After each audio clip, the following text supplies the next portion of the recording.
बोलिए वृंदावन बिहारी लाल की जय, सरस्वती माता की जय, वेद व्यास जी की जय, भागवत गीता की जय। कागंता कर्मणाम सिद्धि अजंता यह देवता, क्षिप्रम ही मनुष्य लोके सिद्धि भरवती कर्मजा। इस संसार में मनुष्य सकाम कर्मों में सिद्धि चाहते हैं, फलस्वरूप वे देवताओं की पूजा करते हैं। निसंदेह इस संसार में मनुष्यों का सकाम कर्म का फल शीघ्र प्राप्त होता है। तो इस जगत के देवताओं के विषय में भ्रांता धारण है कि विद्वता का दंभ करने वाला अल्पज्ञ मनुष्य इन देवताओं को परमेश्वर के विभिन्न रूप मान बैठते हैं।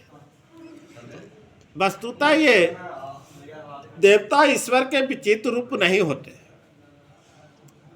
किंतु वे ईश्वर के विभिन्न अंश होते हैं। तो ईश्वर तो एक है किंतु अंश अनेक है। तो वेदों का कथन है नित्यो नित्यानाम, ईश्वर एक है, ईश्वर परम कृष्ण, माने कृष्ण ही एकमात्र परमेश्वर है और सभी देवताओं के इस भौतिक जगत का प्रबंध करने के लिए शक्तियां प्राप्त। तो ये देवता जीवात्माएं को इस भौतिक जगत के प्रबंध करने के लिए शक्तियां प्राप्त है।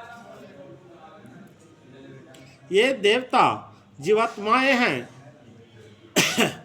माने नित्यानाम, जिन्हें विभिन्न मात्रा में भौतिक शक्ति प्राप्त है। वे कभी परमेश्वर नारायण विष्णु या कृष्ण के तुल्य नहीं हो सकते। जो व्यक्ति ईश्वर तथा देवताओं को एक स्तर पर सोचता है वो नास्तिक या पाषंडी कहलाता है। यहाँ तक कि ब्रह्मा तथा शिव जी जैसे बड़े बड़े देवता भी परमेश्वर की समता नहीं कर सकते। वास्तव में ब्रह्मा तथा शिव जैसे देवताओं द्वारा भगवान की पूजा की जाती है। तो भी आश्चर्य की बात यह है कि अनेक मूर्ख लोग मनुष्यों के नेताओं को पूजा नहीं अवतार मान करते हैं। तो इन देवता पद इस संसार में शक्तिशाली मनुष्य या देवता के लिए आया है, लेकिन नारायण विष्णु या कृष्ण जैसे भगवान इस संसार के नहीं हैं। वे भौतिक सृष्टि से पड़े रहने वाले हैं। तो निर्वेशवादियों के अग्रणी श्रीपाद शंकराचार्य तक मानते हैं कि नारायण या कृष्ण इस भौतिक सृष्टि से परे हैं। फिर भी मूर्ख लोग देवताओं की पूजा करते हैं, क्योंकि वे तत्काल फल चाहते हैं और उन्हें फल मिलता भी है, किंतु वे ये नहीं जानते कि ऐसे फल क्षणिक होते हैं और अल्पज्ञ मनुष्यों के लिए हैं। तो बुद्धिमान व्यक्ति कृष्ण भावनामृत में स्थित रहता है, तो उसे किसी तत्काल क्षणिक लाभ के लिए किसी तुच्छ देवता की पूजा करने की आवश्यकता नहीं रहती। तो इस संसार के देवता तथा उनके पूजक इस संसार के संहार के साथ ही विनष्ट हो जाएंगे। तो देवताओं की वरदान भी भौतिक तथा क्षणिक होते हैं। तो यह भौतिक संसार तथा इसके निवासी जिनमें देवता तथा उनके पूजक भी सम्मिलित हैं और विराट सागर में बुलबुले के समान है, किंतु इस संसार में मानव समाज क्षणिक वस्तुएं यथा संपत्ति परिवार तथा भोग के सामग्री के पीछे पागल रहता है। तो ऐसे क्षणिक वस्तुएं को प्राप्त करने के लिए लोग देवताओं की या मानव समाज की शक्तिशाली व्यक्तियों की पूजा करते हैं। यदि कोई व्यक्ति किसी राजनीतिक नेता को पूजा करके सरकार में मंत्री पद प्राप्त कर लेता है तो वो सोचता है कि उसने महान वरदान प्राप्त कर लिया। तो इसलिए सभी व्यक्ति तथाकथित नेताओं को साष्टांग प्रणाम करते हैं, जिससे वे क्षणिक वरदान प्राप्त कर सके और सचमुच उन्हें ऐसी वस्तुएं मिल भी जाती है। तो ऐसे मूर्ख व्यक्ति इस संसार के कष्टों को अस्थायी निवारण के लिए कृष्ण भावनामृत में अभिरुचि नहीं दिखाते। वे सभी इंद्र भोगों के पीछे दीवाने रहते हैं और थोड़े से इंद्रिय सुख के लिए वे शक्ति प्रदत्त जीवों का पूजा करते हैं, जिन्हें देवता कहते हैं। तो यह श्लोक इंगित करता है कि बिरले लोग ही कृष्ण भावनामृत में रुचि लेते हैं, अधिकांश लोग भौतिक भोग में रुचि लेते हैं। फलस्वरूप वे किसी न किसी शक्तिशाली व्यक्ति को पूजा करते हैं। तो बोलिए वृंदावन बिहारी लाल की जय। चातुर्वर्ण्यम मया सृष्ट गुण कर्म विभाग तस्कर्तारमपि माम विद्य कर्ता आरम्भ्यम। प्रकृति के 3 गुणों और उनसे संबंध कर्म के अनुसार मेरे द्वारा मानव समाज के 4 विभाग रचे गए। यद्यपि मैं इस व्यवस्था को स्पष्ट कहूँ, किंतु तुम यह जान लो कि मैं इतने पर भी अवयव करता हूँ। कहने का तात्पर्य है भगवान प्रत्येक वस्तु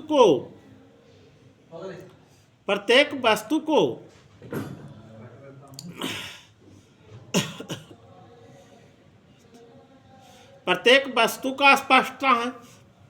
प्रत्येक वस्तु उनसे उत्पन्न है, उनके ही द्वारा पालित है, और प्रलय के बाद प्रत्येक वस्तु उन्हीं में समा जाता है।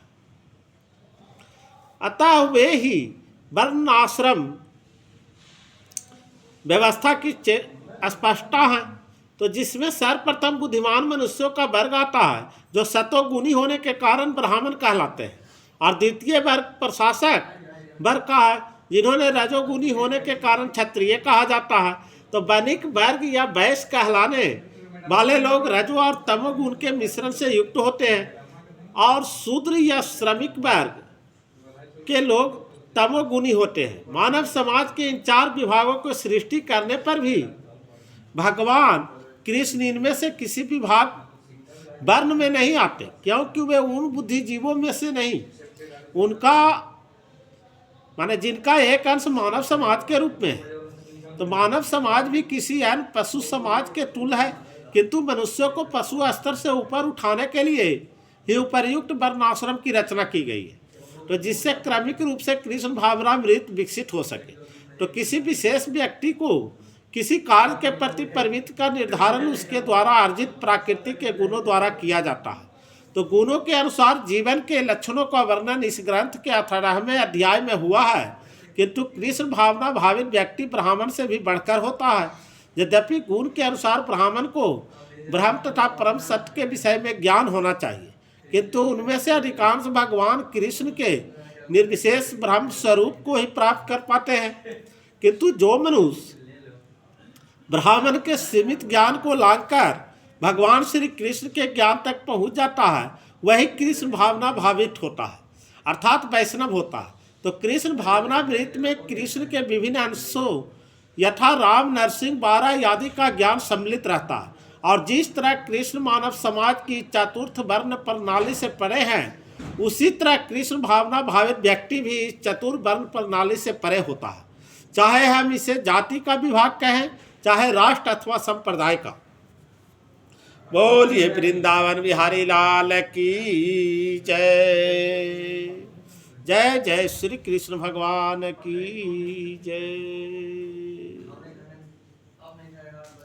ना मां कर्माणि लिम्पति ना मैं कर्म फले स्पृहा इता माम योज भिजानाति कर्म भिनर सबत बाध्यते। माने मुझ पर किसी कर्म का प्रभाव नहीं पड़ता और न ही कर्म फल का कामना करता हूँ।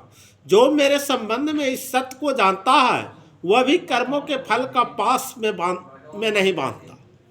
कहने का तात्पर्य है, जिस प्रकार इस भौतिक जगत में संविधान का नियम है जो यह बताते हैं कि राजा न तो दंडनीय है और न ही किसी राज नियमों के अधीन रहता है, तो उसी तरह यद्यपि भगवान इस भौतिक जगत के स्पष्टता हैं, किंतु वे भौतिक जगत के कार्यों से प्रभावित नहीं होते।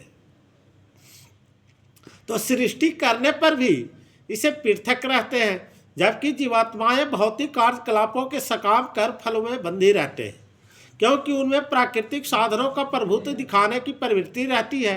तो किसी संस्थान के स्वामी कर्मचारियों को अच्छे बुरे कार्य के लिए उत्तरदायी नहीं है, कर्मचारी इसके लिए स्वयं उत्तरदायी होते हैं। तो जीवात्माएं अपने अपने इंद्रिय तृप्ति कार्यों में लगी रहती है, किंतु ये कार्य भगवान द्वारा निर्दिष्ट नहीं होते। इंद्रिय तृप्ति को उत्तरोत्तर उन्नति के लिए जीवात्माएं इस संसार के कर्म में प्रवृत्त है और मृत्यु के बाद स्वर्ग सुख की कामना करती रहती है। तो स्वयं में पूर्ण होने के कारण भगवान के तथाकथित स्वर्ग सुख को कोई आकर्षण नहीं रहता। स्वर्ग का देवता उनके द्वारा नियुक्त सेवक है। तो स्वामी कभी भी कर्मचारियों का सा निम्न स्तरीय सुख नहीं चाहता, वह भौतिक क्रिया प्रतिक्रिया से पृथक रहता है। तो उदाहरणार्थ पृथ्वी पर उगने वाले विभिन्न वनस्पतियों को उगने के लिए वर्षा उत्तरदायी नहीं है, यद्यपि वर्षा के बिना वनस्पति नहीं उग सकती, वैदिक स्मृति से इस तथ्य को पुष्टि इस प्रकार होती है। निमिता मात्रा में बौसो सिर्जानाम सग कर्माणी प्रधान कारणी भूतायत वै सिर्ज सकता। माने भौतिक सृष्टि के लिए भगवान ही परम कारण है, प्राकृतिक तो केवल निमित्त कारण है जिससे विराट जगत दृष्टिगोचर होता है। प्राणियों को अनेक जातियां होती है, यथा देवता, मनुष्य और निम्न पशु, और ये सब पूर्ण शुभ कर्मों का फल भोगने के बाद है। तो भगवान उन्हें ऐसे कर्म करने के लिए केवल समुचित सुविधाएं तथा प्रकृति के गुणों का नियम सुलभ कराते हैं, किंतु वे उनके किसी भी भूत तथा वर्तमान कर्मों के लिए उत्तरदायी नहीं होते। वेदांत सूत्र में पुष्टि हुई है कि भगवान किसी भी जीव के प्रति पक्षपात नहीं करते। जीवात्मा अपने कर्म के लिए स्वयं उत्तरदायी है, तो भगवान उसे प्राकृतिक अर्थात बहिरंगा शक्ति के माध्यम से केवल सुविधा प्रदान करने वाले हैं। जो व्यक्ति इस कर्म नियम की सारी बारीकियों से भली भांति अवगत होता है, वो अपने कर्म के फल से प्रभावित नहीं होता। दूसरे शब्दों में, जो व्यक्ति भगवान के इस दिव्य स्वभाव से परिचित होता है, वो कृष्ण भावनामृत में अनुभवी होता है, अतः उस पर कर्म के नियम लागू नहीं होते। जो व्यक्ति भगवान के दिव्य स्वभाव को नहीं जानता और सोचता कि भगवान के कार्यकलाप समान व्यक्तियों की तरह कर्मफल के लिए होते हैं, वे निश्चित रूप से कर्मफल में बन जाते हैं। किंतु जो परम सत्य को जानता है, वे कृष्ण भावनामृत में स्थिर मुक्त जीव है। बोलिए वृंदावन बिहारी लाल की जय। जय जय श्री कृष्ण भगवान की जय।